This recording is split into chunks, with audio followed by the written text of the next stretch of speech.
So I wanted to wrap up the discussion of parallel streams by going through the pros and cons of streams and parallel streams in particular in general, rather than just one particular example.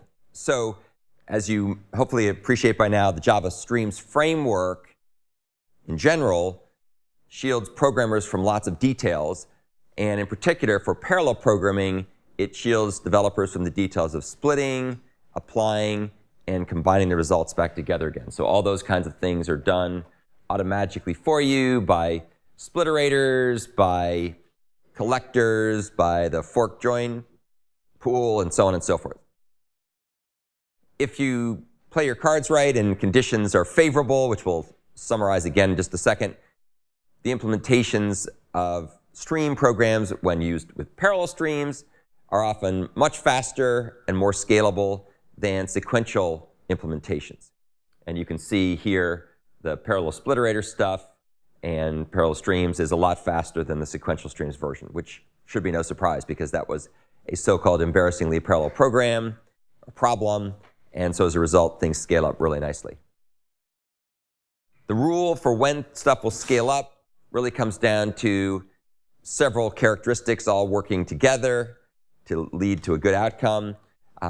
Basically, it's a function of how you break the input up into chunks, how many chunks there are, how much input there is, the amount of work that's performed per element in the stream, and of course, the number of cores. So as the number of cores goes up, as the number of elements to process go up, as the processing per element goes up, then you're going to get a bigger win, which is good, especially assuming that your program actually is capable of running in an embarrassingly parallel way. And you've also got stuff that splits evenly and so on and so forth. Apps that use parallel streams often don't require explicit synchronization. There's often no need to use locks. All the programs you've written so far haven't used any locking explicitly. There's locking, of course, but it's deep in the bowels of the file system or deep in the bowels of the framework where we may have some concurrent hash map or something like that. And they also don't require any explicit threading. All the threading is done for you by the forkjoin pool, and you can focus just on the computations. So the nice thing about that is it alleviates many so-called accidental and inherent complexities that are associated with concurrent and parallel programming, because you don't have to think about acquiring locks, releasing locks, forgetting to release locks, forgetting to acquire locks, all that good stuff just kind of disappears. In general, if you play your cards right and you partition your data up in a way where there's no need for synchronization, the only places where you might do any of that kind of stuff, or that stuff may get done because you may not be doing it, is the Java class library. So if you have things that access I/O, if you have things that access concurrent hash maps or other concurrent collections, then those collections, those library capabilities handle the locking and protect any mutable shared state that there might be. Another cool thing about streams is it allowed us to keep the same basic structure to the program and switch back and forth between sequential and parallel code with minuscule changes like this to this. If you recall, way back at the beginning of the course, we talked about the accumulator antipattern, which is another way of trying to make things run in parallel, where you start out with a program that runs sequentially and you stick everything into some common collection. But the minute you try to actually scale it up, you have to manage the threads, you have to manage synchronization, you have to manage the combining and all this stuff, and it gets really tedious and error-prone. Whereas streams alleviates that complexity because it raises the level of abstraction so that you just focus on the computations and don't get wrapped around the axle of all the implementation details. And we also saw a similar example where we switched from a sequential splitterator when we searched for phrases to a parallel splitterator when we searched for phrases. And that also only required very minor changes at this level. Obviously, when we took a look at how you had to implement the underlying splitterator, that was complicated, and the splitting algorithm was tricky because we had to worry about splitting items across boundaries and so on. But the basics were straightforward. Illustrating yet again the benefits of abstraction. If you can abstract away from these things, you can make changes, really big changes, without big effects.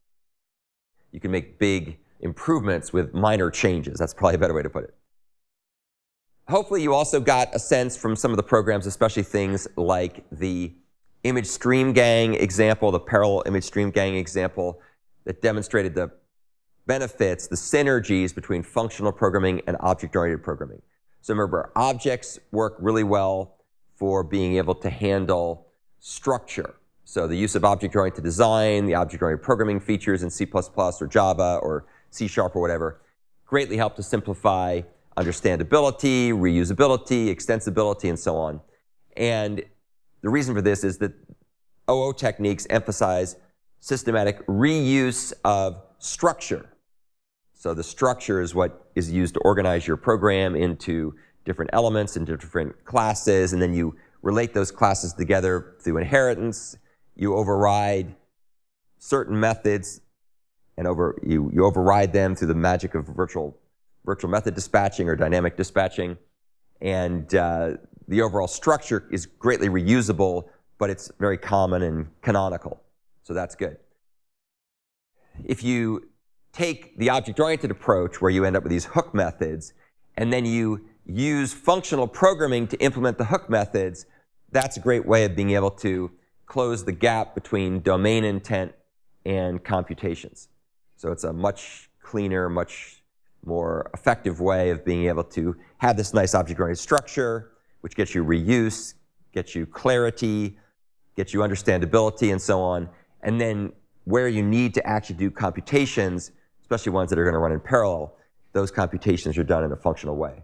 So you kind of see the best of both worlds here, right? You've got the hook methods here that are part of a framework, and then we implement the hook methods with functional operations using streams and aggregate operations, i.e. intermediate operations, terminal operations, to kind of glue it all together without getting too far down in the details of how the implementation and computations actually work.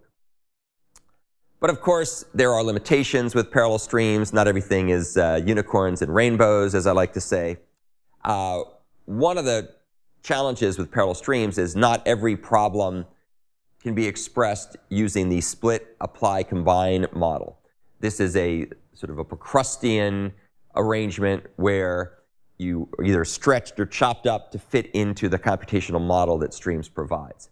So if you have a divide and conquer-like approach where you have data structures that divide nicely and combine efficiently, you're in good shape. If you don't, then you may have some problems. If you're not careful and you don't have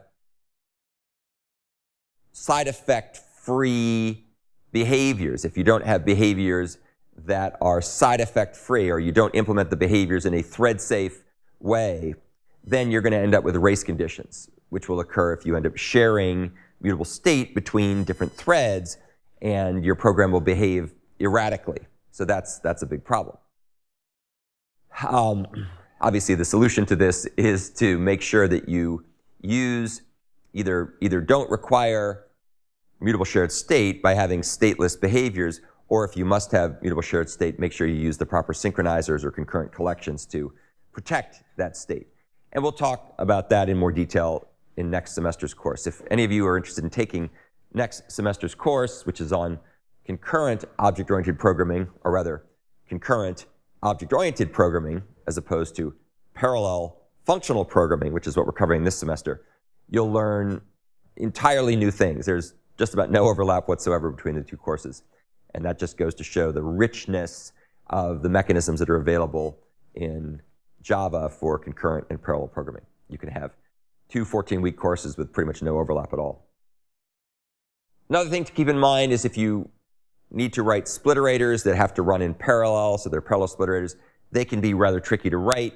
So I think we saw that when we talked about our earlier discussion related to the phase or phrase match splitterator, and how the parallel version had to be really cognizant of not splitting the search phrases across the chunks.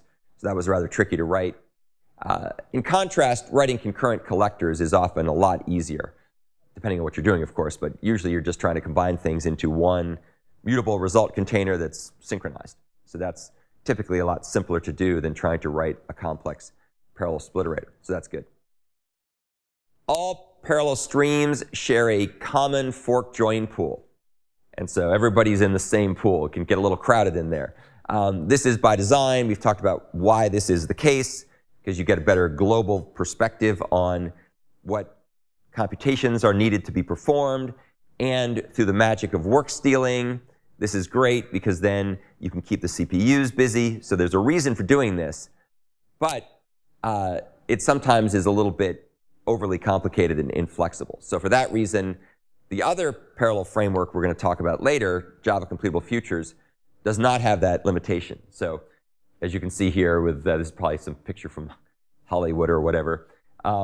Here, every dwelling has its own pool rather than sharing one big pool. So with Computable Futures, you can also share the common pool if you want, but if you don't want to, you can selectively decide which pool a given completable future computation will run in, which gives you more flexibility. Something else that's important to understand is how to apply these things called managed blockers. We will talk about managed blockers later, shortly, when we talk about the fork join pool in more detail. Streams also incur some overhead. Doesn't come for free. This abstraction is not completely at no cost. So there's overhead just from the streams framework itself. And here's a little illustration of this. So here's the sequential stream example. The search was the sequential stream program that we looked at a couple weeks ago. That's the 1958 millisecond performing one. I have another implementation in there that replaces all the use of streams with just good old-fashioned Java loops, either for each loops or index-based for loops. And as you can see, it's definitely faster than the streams version. So there is some overhead. Now, the reason why we would still maybe prefer to use streams, even though the sequential loops version is faster, is because it's so easy on a multi-core machine to get vast speedups with the streams version, whereas trying to get vast speedups with a loops version would take a lot of reprogramming by hand. So this is a great example of kind of micro versus macro optimizations. Using a for loop is sort of a micro level optimization relative to a sequential stream, but sequential streams turn into parallel streams very easily, so you get a macro level optimization with even bigger win.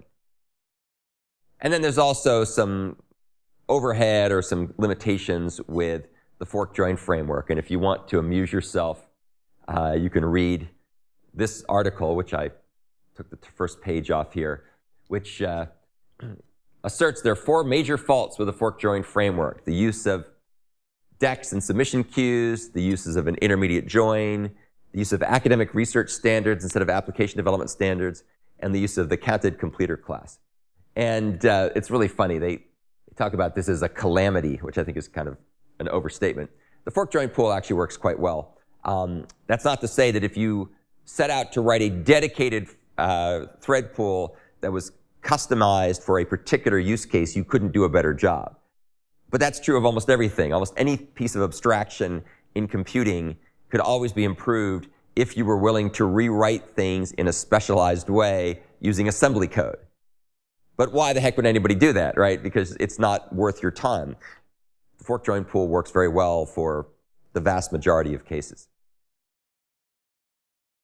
In some cases where the fork join pool and parallel streams are inadequate, completable futures can give you a win. And so here's some examples, once again underscoring the fact that you get a speed up when you use completable futures versus parallel streams. And we'll talk more about that shortly, of course.